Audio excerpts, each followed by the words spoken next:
Bonjour, bienvenue à la ferme Mamoura, ferme biologique Mamoura avec Hamid. Aujourd'hui, on est le mardi 23 janvier 2018. C'est une journée qu'il n'y a pas fait de soleil aujourd'hui. C'était nuageux, mais il n'y avait pas de pluie. C'est le temps qu'il fait ici à Séoul,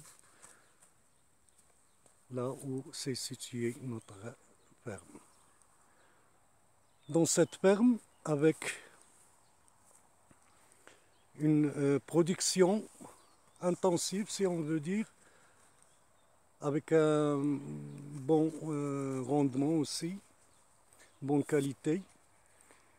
Cette ferme est travaillée selon les principes de la synergie, de la loi de la nature. Vous voyez ici, là on voit que Mohsin est en train de préparer le carton pour faire, on va planter des patates.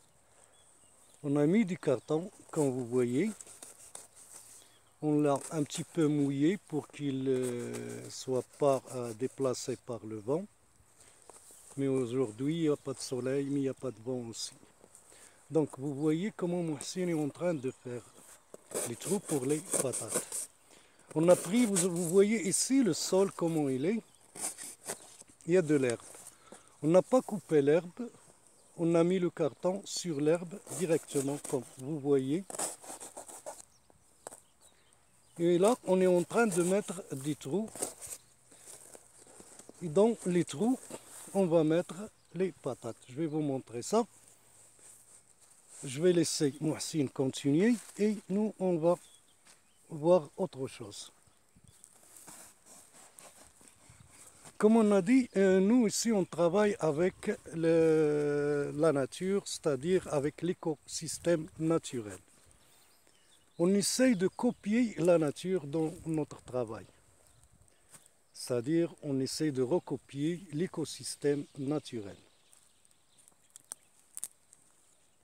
Et l'écosystème naturel pour l'agriculture, c'est la forêt. C'est-à-dire, dans la nature, ce qui pousse sur le sol, c'est l'arbre. Donc, notre exemple pour nous, qu'on doit suivre, l'exemple naturel, c'est la forêt. Et dans la forêt, qu'est-ce qu'il y a? Dans la forêt, on trouve qu'il y a plein de feuilles sur le sol. Donc nous, on essaye de faire la même chose. Regardez le sol ici. Là, on a planté, c'est des fèves et commence à pousser un petit peu, vous voyez. Commence à sortir. Mais regardez le sol, comment elle est. Le sol est couvert, c'est-à-dire, comme dans la forêt, il y a des feuilles, des branches, des brindilles. Nous, ici, on met des feuilles et on met de la paille pour couvrir le sol, pour copier le système naturel, comme j'ai dit. Et la permaculture. La permaculture, c'est quoi la permaculture? J'ai oublié de parler de ça, mais on va, dans quelques minutes, essayer d'expliquer un petit peu ça. La permaculture, c'est pas une façon de faire le jardinage. C'est pas une façon de faire pousser les fruits et les légumes non plus. Parce que si on pense comme ça, on va passer à côté de plusieurs choses qui sont très, très importantes. Donc, la permaculture, c'est une tentative de recopier l'écosystème ou le travail de la nature. On essaye de recopier le travail de la nature et c'est pour ça que la permaculture touche à beaucoup d'autres sujets, beaucoup d'autres domaines. Ça, c'est un chou qui est produit selon, regardez la grosseur du chou. En arabe, on dit Masha'Allah.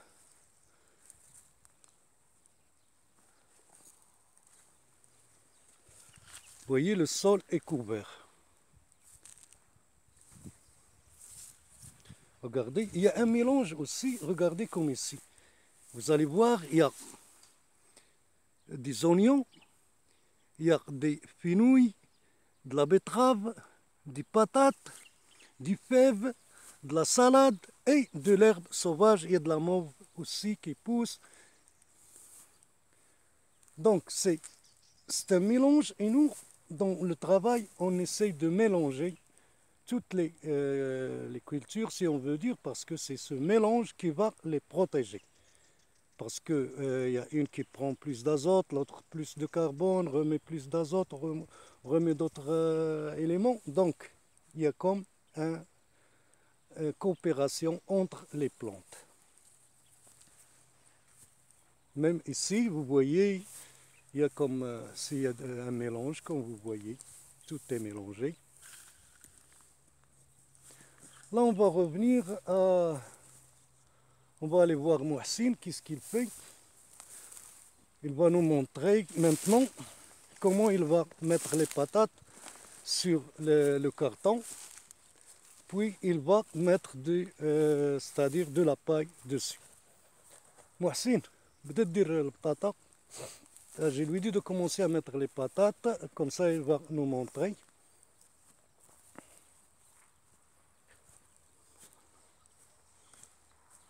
Ok, il va chercher les patates et nous on va continuer. Comme je vous ai dit, on est en train de copier l'écosystème, c'est-à-dire on copie le travail de la forêt. Je vais vous donner un autre exemple en attendant que Mohsin amène les patates. Regardez l'arbre ici. Sous l'arbre, on a pris les feuilles et les petits brindilles qu'on a taillés de l'arbre, on les a mis sur le sol au pied de l'arbre. Parce que dans la forêt, les feuilles tombent au pied de l'arbre, les branches aussi. Donc on essaie de faire la même chose. Donc c'est ça. Là, Mohsin, on voit, il a amené les patates. Il va commencer à mettre les patates dans les trous. Regardez bien comment il fait. L'autre fois, là, c'est-à-dire l'année passée, je vous ai montré une façon semblable presque à ça, mais on n'a pas mis le carton. On avait coupé le gazon et on avait placé les patates directement sur le sol et on l'a couvert avec de l'herbe fraîche et de la paille. Maintenant, on change parce que moi j'ai essayé cette façon, puis il n'y a pas d'herbe qui pousse après. Donc vous voyez Mohsin est en train de placer les patates.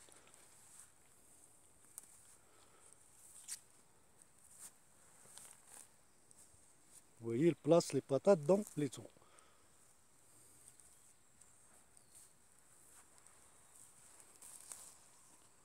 Regardez bien.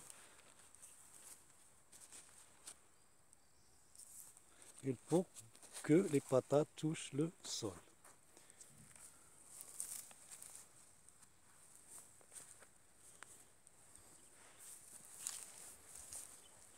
Là, il va commencer à mettre la paille. Il va commencer à mettre la paille sur cette partie juste pour vous montrer comment il fait. Après, on va le laisser finir son travail. Là, il amène de la paille, vous voyez. Là, il va commencer à mettre la paille sur les patates. Regardez bien qu'est-ce qu'il fait. C'est-à-dire, il va pailler tout le carton. On ne verra plus le carton après.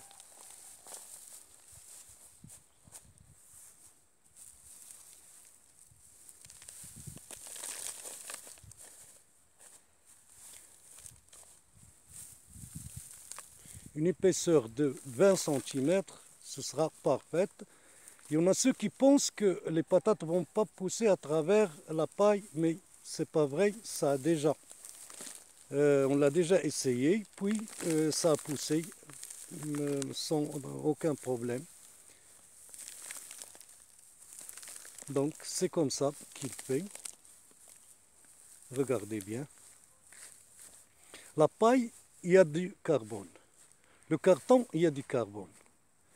Mais on sait très bien que le sol doit y avoir un rapport azote-carbone. Donc l'azote, il va venir d'où? Comment on va avoir l'azote? Il va y avoir de l'azote. Mais comment il arrive l'azote? C'est simple. Souvenez-vous de ça, de ce que je vais vous dire. Quand le carbone va être mangé par la faune, Et il va faire l'humus. Quand les bactéries vont venir pour attaquer l'humus, pour le minéraliser, l'azote, il va être assimilé par le travail des bactéries. Souvenez-vous bien de ça. Et on a ceux qui vont dire qu'il va y avoir une fin d'azote. C'est vrai, pourquoi il va y avoir une fin d'azote? Parce qu'il y a le carton et la paille, il y a beaucoup de chaînes de carbone. Après, on va avoir l'azote avec la dégradation. Mais en attendant que la C sur N, c'est-à-dire le C sur N, qui est le carbone sur l'azote, diminue, à ce moment, on va avoir de l'azote. Mais comme il y a de l'herbe et comme il y a beaucoup de, c'est-à-dire d'herbe qu'on va ajouter sur la paille après, l'azote, elle est déjà là. Ok, vous avez vu qu'est-ce que Mohsin avait fait. Là, il va continuer de faire son travail. On va le laisser faire. Et nous, on va aller voir autre chose aussi. Ici, Mohsin, ici, on va vous montrer quelque chose. Ici, moi, j'ai mis ce morceau d'éponge là sur la terre. Mohsin va le soulever. Ça fait presque 5-6 semaines qu'elle est là. Regardez le sol, comment elle est. Regardez bien, il y a des petites bêtes, des colomboles, des limaces, des vers de terre. Ici, et vous voyez qu'il y a des trous. Regardez le sol, je vais le toucher avec mon doigt. Regardez comment il est.